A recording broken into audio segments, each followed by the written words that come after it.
California Spirits by Kara episode, The Ghosts of the Hollywood Roosevelt and Maryland's Manhattan. Hey everyone, welcome back to California Spirits, where we talk spirits while making spirits. I'm Kara, and tonight we re-heading to one of the most glamorous and haunted places in California. Stars walked these halls, secrets were whispered behind closed doors, and some guests never really checked out. So grab your bar tools, get comfortable, and let's get spooky. The Hollywood Roosevelt Hotel in Los Angeles. This isn't just some rundown haunted mansion. It is a living piece of Hollywood history. And tonight, we're pairing this ghost story with Marilyn's Manhattan, a classic cocktail that's as timeless and as haunted as its namesake. Designed in the Spanish colonial revival style, it was the crown jewel of Hollywood Boulevard. It was built for about $2.5 million back then, which would be tens of millions today. And it wasn't just about the guests. It was also the site of the very first Academy Awards in 1929, held in the Blossom Ballroom. Back then, the Oscars were a private dinner with only about 270 people. She stayed in the poolside cabana room 246. People say she loved it there. She did her first commercial photo shoot at the pool. The most famous? A full-length mirror that used to hang in her suite. Guests began claiming they saw Marilyn's reflection in it, standing behind them, brushing her hair, checking her makeup, or sometimes just watching them. Imagine seeing Janet Gaynor win Best Actress in that ballroom. Think Clark Gable sneaking around with Carole Lombard. Charlie Chaplin, Shirley Temple, Errol Flynn, they all walked these halls. But not before countless visitors said they saw that unmistakable platinum blonde, those soft, sad eyes staring back at them, lingering in the places that made her happy, or maybe the places that trapped her. Because some say the past refuses to stay in the past here. The Hollywood Roosevelt Hotel opened in 1927, right at the heart of the Roaring Twenties.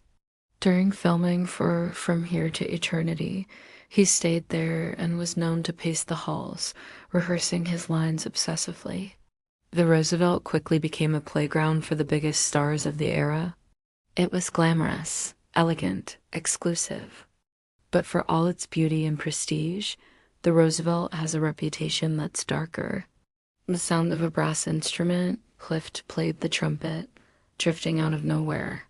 The pool sparkles like old Hollywood dreams, but you can't help but think about all those people who came here chasing fame and how many of them lost themselves along the way, reliving the best moments of their lives, or maybe waiting for the curtain call that never came. People report seeing tuxedoed men and women in 1920s gowns dancing under chandeliers that sway even with no breeze. Or would you rather not share a room with a movie star from beyond the grave? But there's a weight to it. Even in broad daylight, there's this weird sense of stepping back in time. Some guests even describe walking into the ballroom alone and hearing applause, as if they'd just stepped into a ghostly home. Sophisticated and a little dangerous, just like Marilyn herself. Let's talk about the Roosevelt's most famous ghost, Marilyn Monroe herself.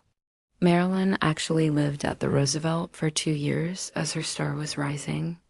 After her death in 1962, stories started to circulate.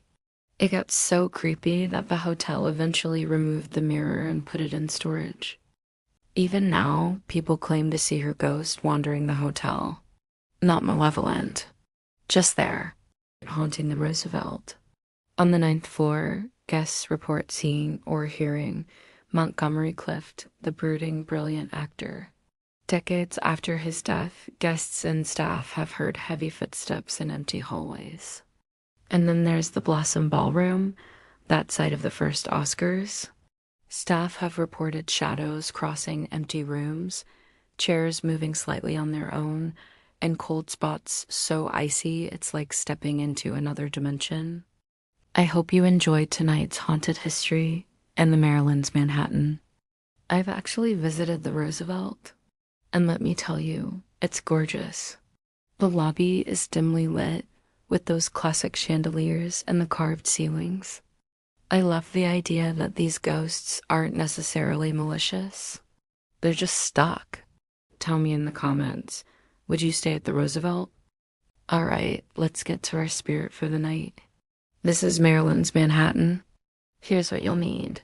2 ounces of bourbon or rye whiskey, 1 ounce of sweet vermouth, 2 dashes of Angostura bitters, a Luxardo cherry for garnish, mixing glass with ice.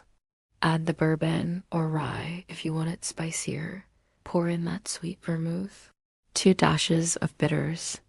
Stir, don't shake until it's chilled. Think of the slow, careful swirl of an old-school bartender in a Hollywood club in 1955. Strain it into a chilled coupe glass. Drop in that. Look at that.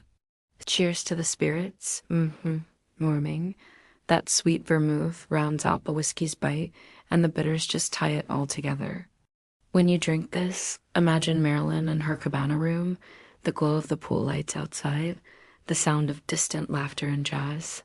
Or picture Montgomery Clift walking those shadowy halls, mumbling lines to himself, trapped in an endless rehearsal.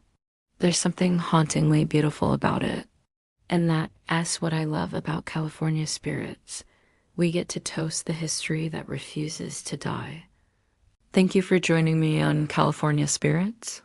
If you liked this video, please give it a thumbs up, subscribe, and tap that bell so you never miss a ghost story with a twist. And tell me in the comments, what's your favorite haunted California location or your favorite spooky cocktail? Until next time, cheers to the spirits.